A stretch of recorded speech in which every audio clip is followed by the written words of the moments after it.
आपने पानी के ऊपर ज्वालाओं को तैरते हुए सुना है? नहीं सुना होगा, पर ऐसा हुआ जरूर है। कहाँ? चलिए बताती हूँ।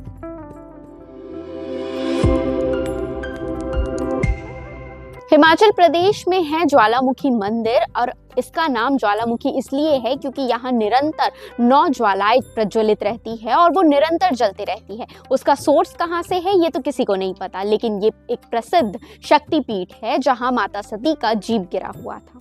एक बार मुगल बादशाह अकबर ने ये कोशिश की कि वो ज्वालाओं को बुझा सके और नहर का पानी छोड़ दिया था, लेकिन उस नहर के पानी के ऊपर 9 ज्वालाएं तैरने लगी। यहाँ किसी मूर्ति की पूजा नहीं की जाती, बल्कि उन ज्वालाओं की ही पूजा की जाती है। और उसके बाद से ही अकबर को ये ज्ञात हुआ कि ये किसी शक्ति से कम नहीं, और उनकी आस्था बढ़ गई। इसके बाद उन्होंने सोने का छत्र भी दान किया। तो क्या आपको ज्वालामुखी मंदिर के बारे में पता था? हमें कमेंट करके जरूर बताइएगा, और अगर नहीं पता था तो आप जरूर दर्शन करने के लिए जाइएगा। वीडियो अच्छी लगी हो तो लाइक करें और हमारे चैनल सीजी भास्कर को फॉलो एंड सब्सक्राइब जरूर करें।